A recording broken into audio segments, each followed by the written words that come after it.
কলুষিত করে ফেলাইছে। আর এই অজুহাতে এক ধরনের শরীয়তের শয়তান নামছে, এরা এই অজুহাতে মাজার ভেঙে দিতে চায়। দুইটার একটাও আমরা গ্রহণ করব না। ওলি আল্লাহ সকল যেখানে শুয়ে আছেন সেই জিয়ারতগাহ সমহিমায় থাকবে, শরীয়তের বিধান মোতাবেক জিয়ারত হবে, ইবাদত বন্দেগী হবে। আর এই সুযোগ নিয়া এই যে শরীয়তের নাম দিয়া এই ওহাবিরা নামাজ মাজার ভাঙতে যায়, মাজার ভাঙ্গে দেখো গুড়া গুড়া করে দেওয়া হবে। এই সুযোগ পাবা না। ওলি আল্লাহদের সাথে বেয়াদবি করতে দেওয়া হবে না। আর ওলি আল্লাহদের মাজারে বৈশা ওই ধরনের শরীয়ত বিরুদ্ধ অপকর্ম করতে দেওয়া হবে না, দেওয়া হবে না। দুই পথই ভ্রান্ত পথ, দুইটার থেকেই মুসলমানদেরকে সরাই আনতে হবে। পুত পবিত্র করতে হবে সমস্ত স্থান, সত্যের উপর প্রতিষ্ঠিত করতে হবে সবাইকে, সত্যের কাছে আত্মসমর্পণ করাইতে হবে সবাইকে। আমাদের প্রয়াস থাকবে, যদি আমরা ব্যর্থ হই খোদাই মায়ের আছে, কিন্তু ওইটা কেবলাজান হুজুর আল্লাহর কাছে বইলা রাখছেন, যা করার তিনি করে থুয়ে গেছেন। এখন শুধু খেলা আর খেলা, খেলা আর খেলা, দেখবেন একটার পরে সোজা হবা না, কত সোজা হবা না, রাস্তায় আসবা না, কততে রাস্তায় আসবা না, রাস্তায় আসতে হবে জাকের পার্টি হেজবুল্লাহর পতাকার নিচে সমবেত হইতে হবে। আর কোরআনের আইন ছাড়া আল্লাহর হুকুম অমান্য করা, আল্লাহর হুকুম অমান্য করা হারাম, সম্পূর্ণরূপে নিষিদ্ধ। কোরআন শরীফে আল্লাহ তাআলা যে নির্দেশনা দিয়েছেন, হাদিস শরীফে আল্লাহ তাআলা যে নির্দেশনা দিয়েছেন, সেই নির্দেশনাই আমাদের সামনে উপস্থাপন করেছেন কেবলাজান। অতএব কোরআন সুন্নাহর মাধ্যমে মুসলমানরা পরিচালিত হবে। কিন্তু তার ব্যাখ্যা আসবে কোত্থেকে? ব্যাখ্যা আসবে জাকের পার্টি, উলেমা ফ্রন্ট, যুব উলেমা ফ্রন্ট, তালাবা ফ্রন্টের মাধ্যমে, অন্য কারো মাধ্যমে নহে। এই কথা শুনে আজকে লাইভে যাইতেছে, এই কথা শুনে আমার খুব গালি দিবে। কালকে দেখবেন গালির ফুল জুড়ি ছুটছে, তাতে আমার কিছু আসে যায় না। ওইসব দ্বার আমি দাঁড়ি না, আমি একটা দাঁড়ি, আমি আল্লাহর ভয় ভীত থাকি, দয়াল নবীকে মহব্বত করি, ভয়ও পাই, আর আমার কেবলাজানকেও ভয় পাই, মহব্বত করি। এতটুকু এইটুকু আমার সম্বল। আর আপনাকে বুকের ভিতর জড়াই ধরে রাখ, চোখে পানি নিয়ে আপনাকে বুকে রাখ।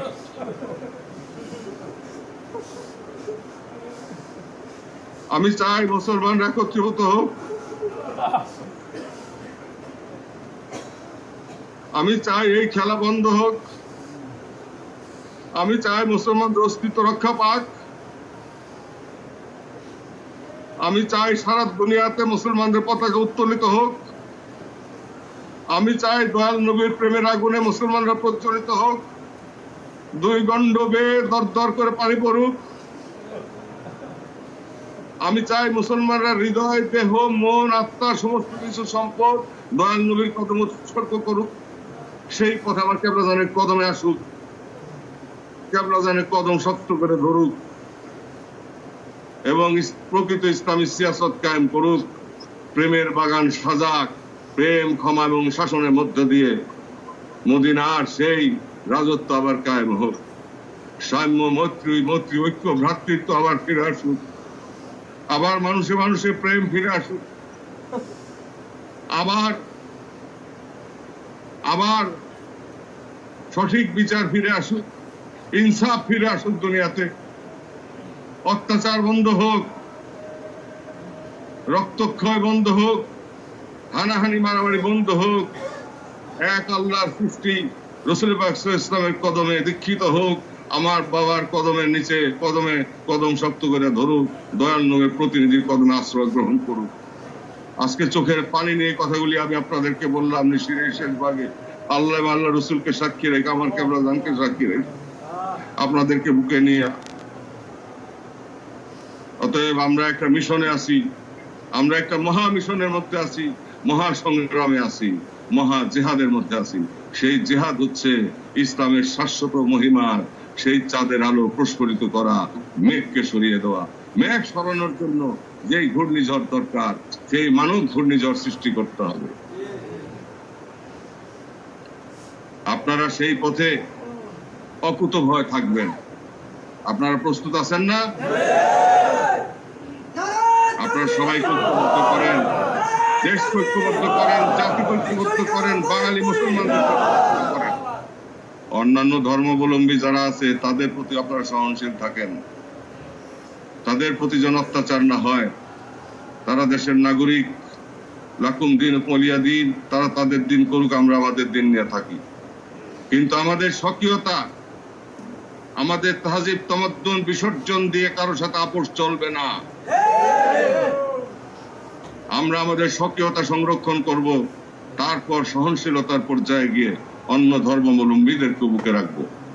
মানুষ হিসাবে তাদের অধিকার বাস্তবায়ন করব আল্লাহর হুকুম মোতাবেক, রসুলের হুকুম মোতাবেক, আমার কেবলাজান অনুসৃত পথ মোতাবেক, নির্দেশিত পথ মোতাবেক। আমার কেবলাজান যা বলছেন ওইটাই কোরআনের কথা, আমার কেবলাজান যা বলছেন ওইটাই হাদিস শরীফের কথা। এর ভিতরে যারা নুক্তা দিবে ওগুলি কপাল গুড়া, ওগুলি আল্লাহর দরবার থেকে রহমত পাবে না। এই কথায় কিন্তু আজকে অনেকের গায়ে আগুন ধরবে, ধরবে না? অনেকের গায়ে আগুন ধরবে, আগুন ধরুক। আগুন ধরলে পরে একটু জ্বালা পোড়া তৈরি হইলে আস্তে আস্তে ঠিক হবে। আল্লাহ পাক বলেন যে আমি অগ্নি পরীক্ষা ছাড়া কাউকে কবুল করি না। অতএব আল্লাহ তাআলা ছাড়বে না। এতদিন কিছু কয় নাই, এখন বলবে, এখন বলবে। শয়তানে ছাইয়ে গেছে দুনিয়া। শয়তান এখন জুব্বাও গায়ে দেয়, মাথায় টুপিও পরে। এতদিন তো বাইরে একদিকে ল্যাংটা হয়ে ঘুরে, আর একদিকে টুপি মাথায় দিয়ে জুব্বা গায়ে দেয় ঘুরে। এই বহুরূপী শয়তান বহুরূপে কিন্তু বিরাজ করতেছে। একে বলে কি? মানুষ শয়তান।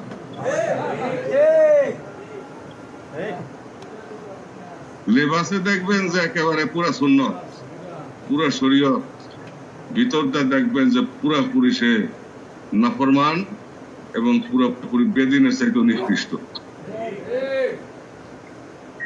বুঝবেন কিভাবে? আসল নকল, আসল নকল আল্লাহ বুঝাবেন। আসল নকল বুঝাবেন যেভাবে জাকের পার্টি পরিষ্কার হইতেছে সেইভাবে মুসলমানদের মুসলিম জাহানও পরিষ্কার হবে, বাংলার মুসলমানরাও পরিষ্কার হবে। এক জায়গায় আর সময় কথা বলবে, আল্লাহ তাআলা করে দিবেন, কেবলাজানের পাক হাত দিয়ে করে দিবেন। আপনারা শুধু আওয়াজ দেন, আহ্বান জানান, আযান দেন। আপনারা যেই ত্যাগের পথ অগ্রসর হয়েছেন, দিন এবং দুনিয়া আমার কেবলাজান যেন আল্লাহর দরবারে তাই না দেন আপনাদের জন্য, এই প্রার্থনা করি।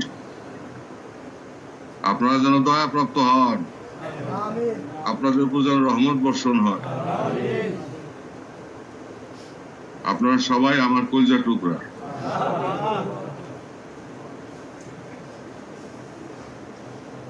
আমার কলিজার টুকরা, আমার পরম আপনজন, খাজা পরিবারের পরম আপন আপনারা। আজকে আমি যা কিছু বললাম, চাইবি যা কিছু নতুন ফরমান দিলাম, নির্দেশনা দিলাম, তার ব্যাপারে তুমি দুই একটা কথা বলো। যেই কথাগুলি নতুন সংযোজন করলাম, ঈদে মিলাদুন্নবী সাল্লাল্লাহু আলাইহি ওয়াসাল্লাম সর্বশ্রেষ্ঠ ঈদ হিসেবে প্রতিষ্ঠার জন্য নতুন যে হুকুমগুলি আমি সংযোজন করলাম, সেই ব্যাপারে দুই একটি কথা বলো। তবে আরেকটি কথা বলে দেই, সেটা হইতেছে প্রতিটি ইউনিয়নে, প্রতিটি গ্রামে, প্রতিটি ওয়ার্ডে, প্রতিটি থানায়, উপজেলায়, পৌরসভায় দেশব্যাপী ঈদে মিলাদুন্নবী সাল্লাল্লাহু আলাইহি ওয়াসাল্লামের ঈদে মিলাদুন্নবী সাল্লাল্লাহু আলাইহি ওয়াসাল্লাম সামনে রেখে, জাকের পার্টি গৌরবোজ্জ্বল প্রতিষ্ঠা বার্ষিকী সামনে রেখে র্যালি অনুষ্ঠিত হবে সরকারি স্বাস্থ্যবিধি মেনে। এবং সেই র্যালি থেকে নারায়ে তাকবীর, আল্লাহু আকবার, নারায়ে রিসালাত ইয়া রাসূলুল্লাহ সাল্লাল্লাহু আলাইহি ওয়াসাল্লাম, বিশ্বরী খাজা ফরিদপুর জিন্দাবাদ, মদিনার ইসলাম জিন্দাবাদ, হুসাইনের ইসলাম জিন্দাবাদ, এই ধ্বনি প্রতিধ্বনিত হবে। বিশ্বরী খাজা ফরিদপুরি কেবলাজান সাহেবের ইসলাম জিন্দাবাদ। এই ধ্বনি প্রতিধ্বনিত হয়ে আকাশ বাতাস যেন প্রকম্পিত করে, তবে অবশ্যই রাষ্ট্রীয় আইন মেনে।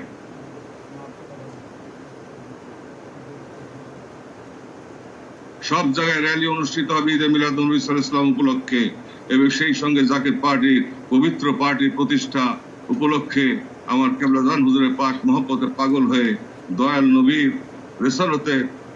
নবীর পাক মহব্বতে রেসালতের পথে তেনার কদম মোবারকে চুম্বন আরজ করে আল্লাহ একত্ববাদ ঘোষণা করে আমাদের এই র্যালি অনুষ্ঠিত হবে।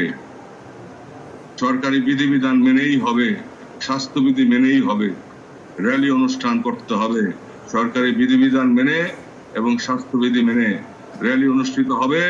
আপনারা কি সেই র্যালির জন্য সবাই রাজি আছেন কিনা? আপনারা কি সমর্থন করেন?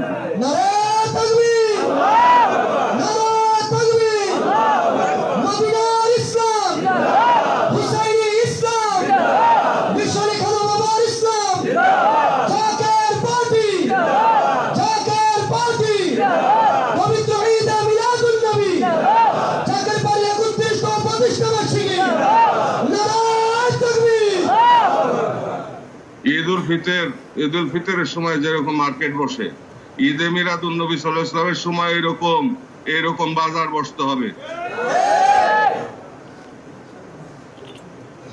এইটা হবে আমাদের ঈদ, পরম আনন্দের দিন,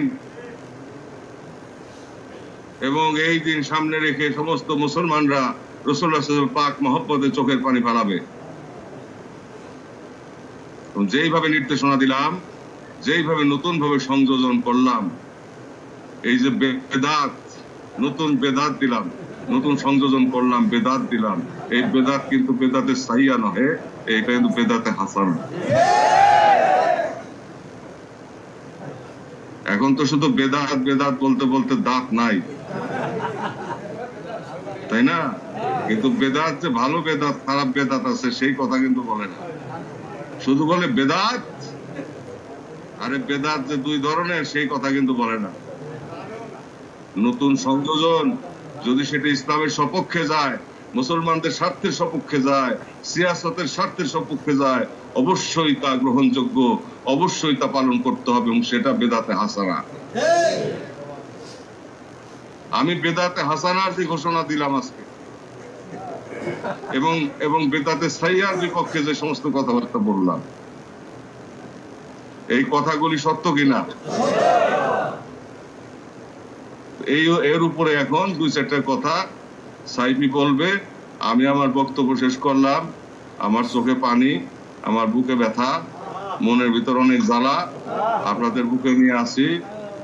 আপনারা আমার সম্পদ, আমাদের সম্পদ, আমাদের দুই ভাইয়ের সম্পদ, দুই চাচামিয়ার সম্পদ, খাজা পরিবার সম্পদ, আমরাও আপনাদের সম্পদ।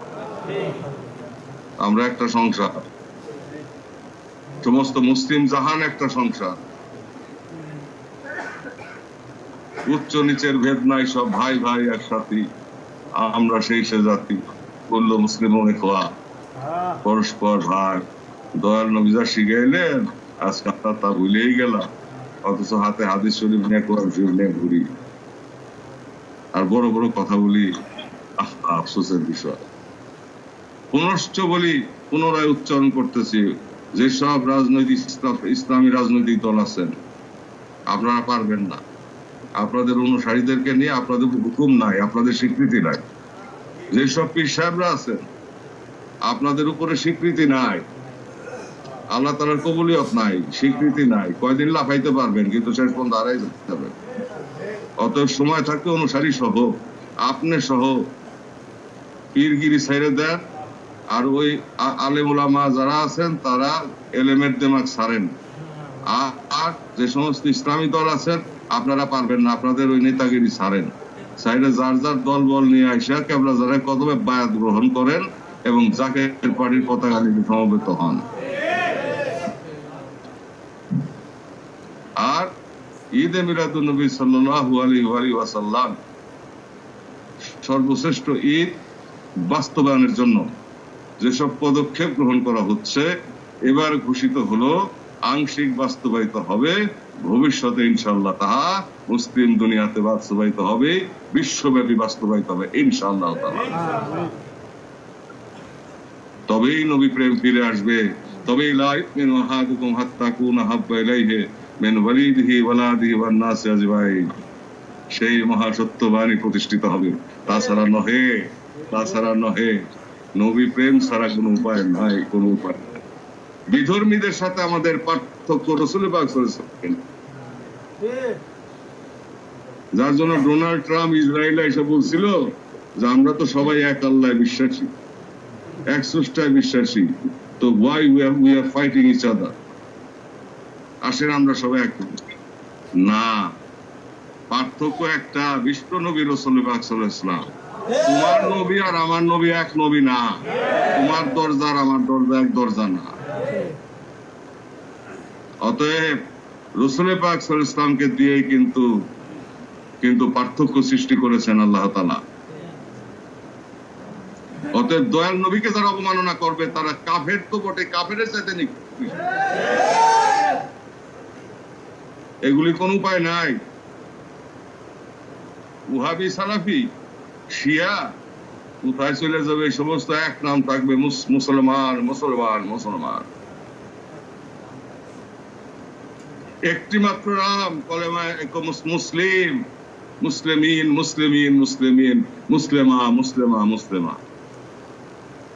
কুল্লু মুসলিমুন ইখওয়া। একটি নাম থাকবে। এই সব একটা নাম ধুয়ে মুছে পরিষ্কার হয়ে যাবে সব। বাড়ির চোটে হবে, খুদাই গজবে হবে।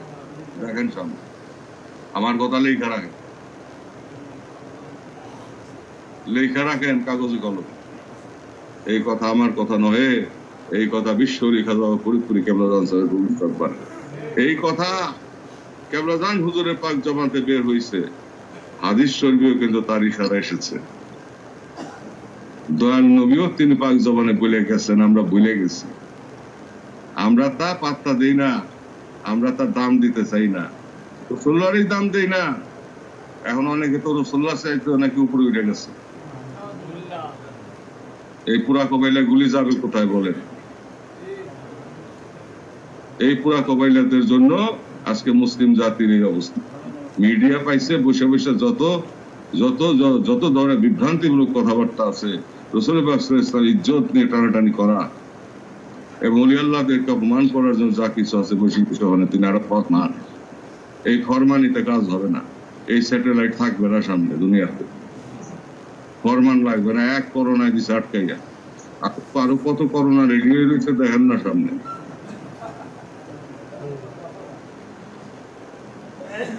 প্রশান্ত মহাসাগরের ভিতরে যে ভূমিকম্প প্রস্তুত হয়ে আছে সেটা 45 রিক্টার স্কেলে 45 পর্যন্ত উঠবে। যেখানে 10 উঠলে তোলা দুনিয়া হয়ে যায়, দুনিয়া থাকে না বিস্মার হয়ে যায়। বৈজ্ঞানিকরা আবিষ্কার করছে, সেখানে 45 ডিগ্রি পর্যন্ত ভূমিকম্প হতে পারে। তো বুঝেন অবস্থাটা কি। কেবলাজান পাক জবান আমাকে একদিন বললেন, বাবা ভূমিকম্প দিয়ে উড়াইয়ে দেওয়া হবে, তোমাদের পথ প্রশস্ত করে দেওয়া হবে। এখন আমরা ডুব সাঁতার দিয়ে আছি, নিজ দিয়া খুলাইয়া যান, ঘরে ঘরে যান, সত্যবাণী প্রচার করেন, ইসলামের মহিমা প্রচার করেন।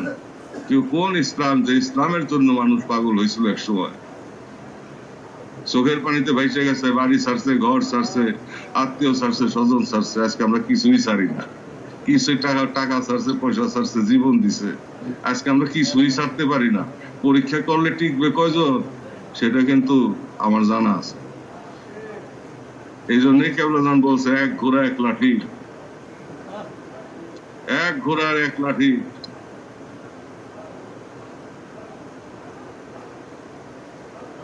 যথেষ্ট। এক ঘোড়ার এক লাঠি যথেষ্ট। একদিন উলামায়ে কেরামগণ এবং তাকে রামগণ হযরত মুজাসসিবে দাঁড়াই আছে, কেবলাজান হুজুর কথা বলতেছেন, হঠাৎ শাহাদাত আঙ্গুলি মোবারক দেখায়, এই আঙ্গুলটা কিসের আঙ্গুল, কোন আঙ্গুল? উলামায়ে কেরামরা বললেন, কেবলাজান এই আঙ্গুল দিয়ে আমাদেরকে, এটা শাহাদাত আঙ্গুল, এই আঙ্গুল দিয়ে আমাদেরকে কালব বাতায় দেন কেবলাজান দয়াল পীর। তখন হুজুর কেবলা বলেন, না, এই আঙ্গুল সেই আঙ্গুল যে আঙ্গুল দিয়ে রাসূলুল্লাহ সাল্লাল্লাহু আলাইহি ওয়াসাল্লাম চন্দ্র দ্বিখণ্ডিত করেছিলেন, সেই আঙ্গুল। তো কেমন শক্তি নিয়ে আমার কেবলাজান আসছিলেন, দয়াল নবীর সাথে কিভাবে তিনি ফানা ছিলেন, কিভাবে তিনি আল্লাহর সাথে ফানা ছিলেন, এখন বুঝা দেখেন। তিনি তো জাগ্রত নূরের দেহে আছেন, শুনতেছেন, আমরা দেখি না। শহীদানদেরকে মৃত বলিও না, তাহারা জীবিত এবং আল্লাহর তরফ হইতে তারা রিজিক প্রাপ্ত, কিন্তু তোমরা তাহা বুঝো না, তোমরা তাহা বুঝো না। এমনকি কবরবাসীর সাথে কথা বলা যায় যে কাশফুল কবর খুলে যায়। অত মৃত্যু বলে কিছু নাই। এই দেহের অবসান হবে, আরেকটা দেহ বাইরে আসবে, আরেকটা দেহ তৈরি হবে, আল্লাহ তৈরি করবেন। বর্জকে সেটা থাকবে, আরেকটা জগতে থাকবে, সব শুনবে, সব দেখবে। এই জন্য আমরা কবরের কাছে বলি, আসসালামু আলাইকুম ইয়া আহলাল কুবুর। মইরা গেছে, পয়সা গেছে, কত গপ্প যে শুনলাম। রাসূলুল্লাহ মাটির না নূরের, নূরের না মাটি, এটা নিয়ে এত গবেষণার দরকারটা কি? এত গবেষণার দরকার কি? রাসূলুল্লাহ সর্বশ্রেষ্ঠ, শেষ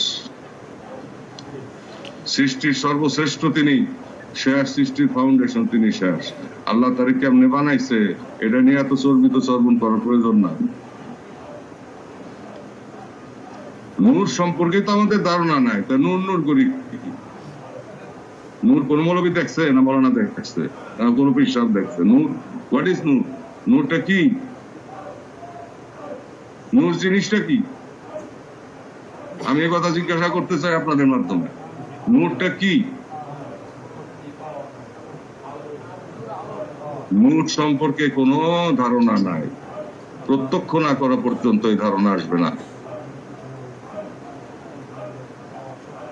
অতএব ফেরেশতারা যদি, নূরের ফেরেশতা যদি মানব রূপ ধারণ করতে পারে, তো দয়াল নবীর মর্যাদা কোথায় চিন্তা করে দেখেন। এই রূপান্তরের খেলায় কুদরত, আল্লাহর কুদরত, এর কোনো শেষ নাই।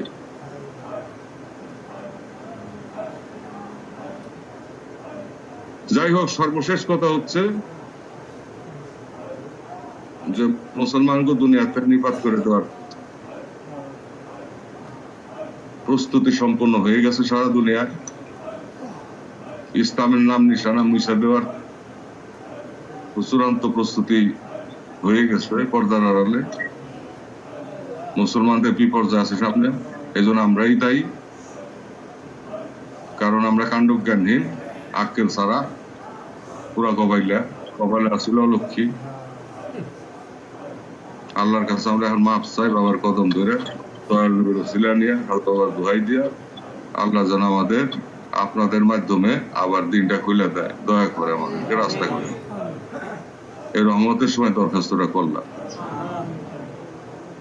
আল্লাহর দরবারে, আমার পীরের দোহাই দিয়া, দয়াল নবীর ওসিলা নিয়ে, আমার পীরের কদম ধরে আল্লাহর কাছে ফরিয়াদ করি, হে পরওয়ারদিগার আলো, আপনি বাদশার বাদশা থাকিবে থাকি, আমরা ধ্বংস হয়ে যাই, আমরা গুনাহগার হইতে পারি, হাবিব পাকের আখিরি জামানার গুনাহগার উম্মত, আর এখানে আমরা মিসকিনের দরজায় উপস্থিত আছি। আল্লাহ নবী দয়াল নবীর উম্মত, আবার দয়াল নবীর আখিরি প্রতিনিধির মুরিদ সন্তান, জাকের পার্টির নেতা কর্মী, বাবার গোলাম, আমাদের দরখাস্ত আপনি দয়া করে কবুল কর।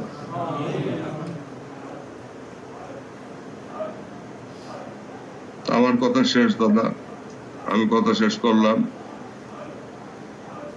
যতক্ষণ পর্যন্ত ঈদে মিলাদুন্নবী সাল্লাল্লাহু আলাইহি ওয়াসাল্লাম সর্বোচ্চ পর্যায়ে না যাবে, ততক্ষণ পর্যন্ত এই হাদিসের প্রকৃত মূল্যায়ন হবে না, হবে না, হবে না, হবে, হবে, হইতে পারে না। অতএব যার খাতিরে সবকিছু, যারে দিয়া রামের মা তারে চিনো না, একটা কথা আছে না বাংলা ভাষা? যারে দিয়া তুমি, যার খাতিরে তুমি, যার উসিলায় তুমি, যার মাধ্যমে তুমি বড় বড় কথা কব, গেডি তারা করে ডাইরেক্ট আল্লাহর কাছে যাও। রসুলের বাদ দিয়া আল্লাহর কাছে যাইয়া দেখো মুগুরে বাড়ি খাই আসবা। আগে মদিনা, তারপরে কাবা। আগে মদিনা জিয়ারত, তারপর আল্লাহর ঘর, তো আল্লাহর দরবার। নাইলে কবরে জিজ্ঞাসা করতো না মান রব্বুকা মান দীনুকা মান নবিয়ুকা।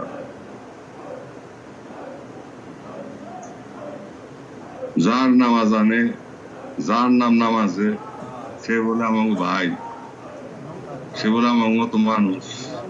তার সে তো জ্ঞানী লোক এই জামানায় আছে, এমন মৌলবীও এমন কথা কইছে টেলিভিশনে। তার সে রসুলের চেয়ে জ্ঞানী লোক এই জামানায় আছে। এই সে পুরা কবাইলা ও তো ধরে পাড়ে জুতাটা বাড়িতে দেওয়া উচিত সাথে সাথে। যাই হোক, জুতার বাড়ি আল্লাহ দিবে না, আমাকে দেওয়া লাগবে না। আল্লাহর মায়ের দুনিয়ার ভাই রসুল্লাহ সাল্লামের চাইতে ওনার অবস্থান গুলো উপরে। যাই হোক, সেই নাম আমি কইলাম না, নাম বলার প্রয়োজন নাই। নাম বলে তারে খুব গুরুত্বপূর্ণ বানানোর প্রয়োজন নাই, কারণ উনি অত গুরুত্বপূর্ণ ব্যক্তি নন। উনি প্রায় সে মিথ্যা হতে থাকেন, বানাই বানাই গপ্প ছাড়েন। তো এখন তো সেই দয়াল নবী, যিনি আমাদের পার্থক্যকরণ, যার মাধ্যমে আল্লাহ তাআলা মুসলমান জাতিকে দান করলেন, উম্মতে মুহাম্মদী রাসূলুল্লাহ সাল্লাল্লাহু আলাইহি ওয়াসাল্লামকে দিয়েই কিন্তু পার্থক্যকরণ হয়েছে। অন্যান্য নবীর উম্মতদের সাথে শেষ নবী আসার পরে এই পার্থক্য সৃষ্টি হলো রাসূলুল্লাহ সাল্লাল্লাহু আলাইহি ওয়াসাল্লাম দিয়ে। এর মধ্যে দিয়ে আসলো আল কোরআন আল হাদিস, এর মধ্যে দিয়ে আসলো আমাদের জীবন ব্যবস্থা, ইহকাল পরকাল, এর মধ্যে দিয়ে আসলেন ওলিয়া পার্থক্য, এর মধ্যে দিয়ে আসলেন বিশ্বরী খাজা পরীক্ষা জামান, এর মধ্যে দিয়ে তৈরি হয়েছে আমরা মিসকিনের দল। ভাগ্য গুণে কেবলাদারের কদম পাইছি। যাই হোক, আজানের সময় হয়ে গেছে, আজান হবে না হবে। শেষে দুই চারটা কথা সাইফি বলে শেষ করো। আমি আপনাদের দোয়া করি, আমি মিসকিন, যদিও আমার দোয়া কবুল হয় না, তারপরে দোয়া করি। আমার আমল নাই, জ্ঞান নাই, গুণ নাই, অযোগ্য একজন মানুষ। তবে চোখে পানি আছে, বুকে আগুন আছে।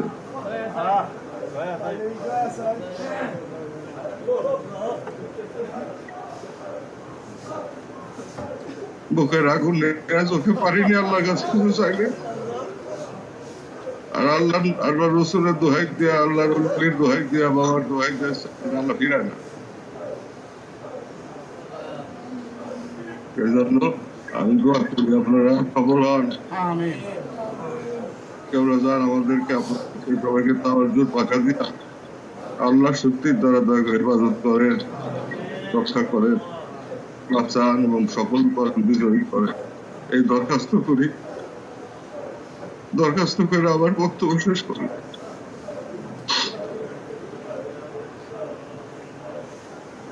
সাইফ বল।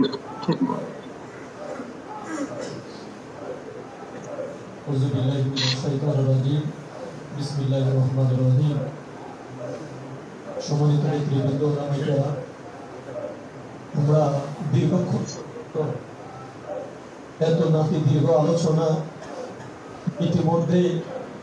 ইতিপূর্বেই আমাদের মাথার তার জাতীয় পার্টির মহামান্য চেয়ারম্যান মহোদয় কখনই করতে নেই। আবেগ আপ্লুত এবং শরীয়ত তরিকতের বিভিন্ন দিক নির্দেশনা আজকে আমাদেরকে দিলেন। আজকে আমরা ওনার কদমে কিভাবে আমরা দরখাস্ত জানাবো, কিভাবে কোন ভাষায় কথা বললে উনি খুশি হবে আমরা সেটা জানি না। তবে এতটুকু আমরা আপনার পাক কদমে দরখাস্ত রাখি, আপনি দয়া করে আপনার কদম মোবারকে আমাদের বিশ্বাস পর্যন্ত আমরা যেন থাকতে পারি, সেই তৌফিক দয়া করে আপনি আমাদেরকে দেবেন। তার সাথে সম্মানিত উলামায়ে কেরাম, আপনারা জানেন আমার কাবলা জান হুজুর আমার বাবার আওলাদদের নামের সাথে জাকের পার্টির মহামান্য চেয়ারম্যান মহোদয়ের নাম মোবারকের সাথে একটি নাম আছে, একটি লকব আছে, যেটি হলো মুজাদ্দের। মুজাদ্দের শব্দের আবিধান হলো সংস্কারক। যিনি সংস্কার করবেন তাকে মুজাদ্দের বলা হয়। তিনি যেই এই জামানার মুজাদ্দের, তিনি সংস্কারক, তার মাধ্যমে যেই আখিরি ইমাম হযরত ইমাম মেহেদী আলাইহিস সালাতু ওয়াস সালাম আগমনের পূর্বে সকল ফিতনা, সকল ফতোয়াবাজদের ফতোয়াকে দুলিশাত করে সত্য প্রকাশিত হবে।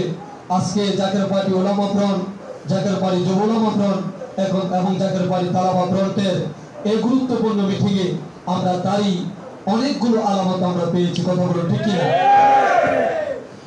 ঈদে মিলাদুন নবী সাল্লাল্লাহু আলাইহি সাল্লাম বাংলাদেশের এক সুন্নি উলামায়ে কেরাম অনেক পীর মাশায়েখ গড়ে পালন করেন। সেটা নির্দিষ্ট একটি সময়, কেউ বা শুধু রেলির মধ্যে, স্লোগানের মধ্যে, কেউ বা ওয়াজ নসিহতের মধ্যে সেটা সীমাবদ্ধ রাখে। অনেক বক্তা আছে যারা বক্তৃতার মধ্যে যাহা করে তার ঘরের মধ্যে সেটা বাস্তবায়ন হয় না। কিন্তু আজকে আমাদের মাথার তাজ জাকের পার্টির মহামান্য চেয়ারম্যান মহোদয় আমাদেরকে যে দায়িত্ব দিয়েছেন, সেটা শুধু আমাদের বক্তৃতার মধ্যে সীমাবদ্ধ নয়, সেটা শুধু আমাদের ওয়াজের মধ্যে সীমাবদ্ধ নয়, সেটা বাস্তবায়ন হবে আমাদের ঘরে, সেটা বাস্তবায়ন হবে আমাদের বাড়িতে, সেটা বাস্তবায়ন হবে আমাদের জীবনে, সেটা বাস্তবায়ন হবে সমাজে, সেটা বাস্তবায়ন হবে রাষ্ট্রে, সেটা বাস্তবায়ন হবে বিশ্বব্যাপী। আজকে তারই ধারাবাহিকতা, তারই কিছু নির্দেশনা তিনি আমাদেরকে দিলেন। এক নম্বর, আমাদেরকে যে নির্দেশনা করলেন 29 তারিখ কি দিলাম সেগুলো আবার বলে দাও। জি স্যার, 29 তারিখ ফজরের নামাজ আদায় করার পর তরিকতের অন্যতম ওজিফা ফাকালাম ফাতিহা শরীফ আদায় করে তরিকতের ইমাম হযরত মুজাদ্দিদ আল ফয়সালী আল ফারুকী রাদিয়াল্লাহু তাআলা আনহু সাহেবকে 700 খতম শরীফ নজরানা দিয়ে 3টি পতাকা উত্তোলন করা হবে। মহাপবিত্র ঈদ মিলাদুন নবী সাল্লাল্লাহু আলাইহি সাল্লাম এবং জাকের পার্টি 31তম গৌরব উজ্জ্বল প্রতিষ্ঠা বার্ষিকী উপলক্ষে 3টি পতাকা উত্তীর্ণ হবে। একটি পতাকার মধ্যে লেখা থাকবে লা ইলাহা ইল্লাল্লাহু মুহাম্মাদুর রাসূলুল্লাহ, আরেকটি পতাকার মধ্যে লেখা থাকবে আল্লাহু আকবার, আরেকটি পতাকার মধ্যে থাকবে অর্ধচাঁদ, 3টি তারকা এবং মধ্যখানে থাকবে লাল গোলাপ। পতাকার এক অংশ হবে লাল, আরেক অংশ হবে সবুজ। এই 3টি পতাকা আমরা অন্যদের কাছে পৌঁছানোর আগে আমি আপনাদের কাছে জানতে চাই, এখানে উলামায়ে কেরাম আমরা যারা আছি, এই 3টি পতাকা আমরা কি আমাদের প্রত্যেকের বাড়িতে উত্তোলন করার জন্য আমরা কি অঙ্গীকারবদ্ধ হলাম? তার সাথে সাথে জাকের ভাইরা যারা আছে আমরা তাদেরকেও এই পতাকার তাৎপর্য সম্পর্কে আমরা অবগত করব। 2 নম্বর, আমাদের মহাপবিত্র ঈদে মিলাদুন নবী সাল্লাল্লাহু আলাইহি সাল্লামকে সামনে রেখে পবিত্র ঈদে মিলাদুন নবী, যে ঈদে মিলাদুন নবী সাল্লাল্লাহু আলাইহি সাল্লাম যদি না হতো, ঈদুল ফিতর, ঈদুল আজহার কোনো অস্তিত্ব আমরা খুঁজে পেতাম না। সেই পবিত্র ঈদে মিলাদুন নবী সাল্লাল্লাহু আলাইহি সাল্লামকে উপলক্ষ করে আমাদের ঘর বাড়ি আমিনা যাহা কিছু আছে, আমাদের স্ত্রী, আমাদের পরিবার পরিজন যারা আছে, তাদেরকে দিয়ে সুন্দরভাবে আমরা ঝাড়ু দিয়ে পরিষ্কার করব। পরিষ্কার করার পর আমরা তার মধ্যে গোলাপ জল ছিটাবো। কেননা সেই দিনটা হলো পবিত্র দিন, যেই দিনে পৃথিবীর মুখে আগমন করেছিলেন রাহমাতাল লিল আলামিন। যেই নবী সরকার দু আলমের আগমনের কারণে সেদিন মুক্তিগুলো পর্যন্ত ভেঙে জমিনের মধ্যে পড়েছিলেন। এর মানে অপবিত্র দূর করার জন্য আমার রাসূল পাক সাল্লাল্লাহু আলাইহি ওয়াসাল্লাম আগমন করেছেন। সুতরাং ওই রাসূলের আগমনকে উপলক্ষ করে আমরা চাই আমাদের ঘর বাড়ি, আমাদের ব্যবসা বাণিজ্য যাহা কিছু আছে, সকল কিছু আমরা ধুয়ে মুছে আমরা পরিষ্কার করব, আতর গোলাপ ছিটে আমরা তাকে সুসজ্জিত করব। এবং আরেকটি 3 নম্বর একটি কথা বলা হয়েছে, আতর গোলাপ আমরা ছিটাবো এবং আমরা বাড়ির আঙিনায় আমরা সুগন্ধি আগরবাতি আমরা দিব এবং আমরা ঈদে মিলাদুন নবী সাল্লাল্লাহু আলাইহি সাল্লাম উদযাপনের জন্য ঈদুল ফিতর, ঈদুল আজহা যেমনি ভাবে আমরা নতুন কাপড় পরিধান করি, নতুন কাপড় আমরা কিনি। নতুন কাপড় না থাকলে আমাদের পুরাতন জামা কাপড়গুলো আমরা ধুয়ে পরিষ্কার করে পরিচ্ছন্নতার সাথে ঈদুল আজহা, ঈদুল ফিতরের ময়দানে আমরা যাই ও ঈদের দিনটা আমরা উদযাপন করি। ঠিক তদ্রূপ ভাবে সকল ঈদের সেরা ঈদ পবিত্র ঈদে মিলাদুন নবী সাল্লাল্লাহু আলাইহি সাল্লাম উদযাপন করার জন্য আমাদের যাদের স্বার্থ আছে আমরা সকলে নতুন জামা কাপড় পরিধান করার চেষ্টা আমরা করব। যাদের নতুন জামা কাপড় কেনার সামর্থ্য নাই